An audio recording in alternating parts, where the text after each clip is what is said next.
ကျွန်တော်ဒီနေ့ကဒီခိုင်ပန်းတွင်းနဲ့ပတ်သက်ပြီးတော့အကောင်ချုပ်ပြီးတော့ဗောနော်ညီကုန်းတော်တော်လေးပဲပြောလိုက်တော့မယ်ရှေ့မှာလည်းအများကြီးပြောလာပြီဆိုဒီစာအုပ်ကကျွန်တော်ပြောပြီးတော့သွားတဲ့အတိုင်းပဲအရှိမဒီမျိုးဒါလီကအမေတယောက်ဖြစ်ချင်တယ်ဆိုရယ်ရည်မှန်းချက်ရှိရပေါ့နော်ပြီးတော့သူသားသမီးတွေကိုရှင်ပြုမင်္ဂလာပြုပေးခြင်းနဲ့ဟောသူ့ရဲ့မျိုးဒါလီရဲ့ရည်မှန်းချက်ကိုသူ့ကိုအရန်ချစ်တဲ့ဖိုးဆိုတာဘယ်လိုတောင်မှပဲဖြည့်ဆည်းပေးသွားမလဲဆိုတာကိုခင်ဗျားတို့ဒီစာအုပ်ဖတ်ကြည့်ရင်သိနိုင်တယ်ပေါ့နော်ဖိုးစော်ရဲ့မြတ်တာကိုသိနိုင်တယ်ပြီးတော့ဒီမျိုးဒါလီရဲ့အချစ်ကိုလည်းသိနိုင်တယ်နောက်တစ်ခုကျွန်တော်ရှေ့မှာ transgender လို့ရှေ့မှာသုံးခဲ့တဲ့အတွက်ကြောင့်ဘာကြောင့်သုံးခဲ့ရလဲပေါ့နော်။မှန်တော့ဒီထဲမှာပါဝင်တဲ့ဇက်ကောင်တွေကမှန်တိုင်းပြောရရင်ပွင့်လင်းပြောရင်လိန်မပြောင်းရသေးဘူးပေါ့နော်။ကျွန်တော်ဒီယောက်ျားပဲရှိသေးရဲ့မိန်းမရှာပေါ့။မိန်းမရှာဒါပေမဲ့ဒီမျိုးဒါလီကလည်းသူ့ကိုယ်သူ main ကလေးတယောက်လိုလက်ခံထားတဲ့အတွက်ကြောင့်သူကပေါ့နော်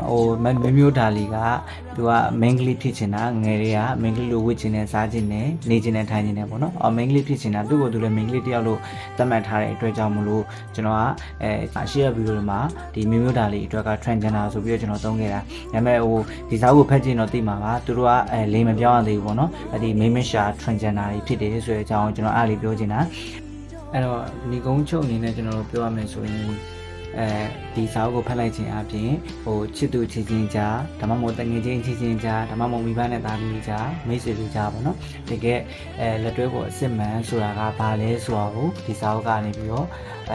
မိမောင်းထိုးပြသွားရပေါ့နော်တကယ်လက်တွဲဖို့ဆိုတာကိုဘွားမှာဒုက္ခရောက်နေချိန်မှာနောက်ဆုံးချိန်ထိတူတူရှိနေပြီရဲ့လူမျိုးဆိုတာကိုဒီစာအုပ်ဖတ်ရင်နောက်ပို့ပြီးနားလဲသွားနိုင်မယ်နော်ဒါကြောင့်ဒီစာအုပ်တော့အလုံးကိုကျွန်တော်ဒီဘာအကြောင်းလဲဆိုတော့ခြုံပြီးတော့ပြောရမယ်ဆိုရင်နောက်ဆုံးတစ်ခုအနေနဲ့ပြောရမယ်ဆိုရင်ဒီစာအုပ်ကဒီမင်းမရှာရဲ့အကြောင်းဒါမကပဲနဲ့မင်းမရှာကိုလေးစားပြီးတော့တန်ဖိုးထားတဲ့လူတယောက်နောက်တစ်ခုဒီခေါင်ရမ်းပန်းအရန်ကြိုက်တဲ့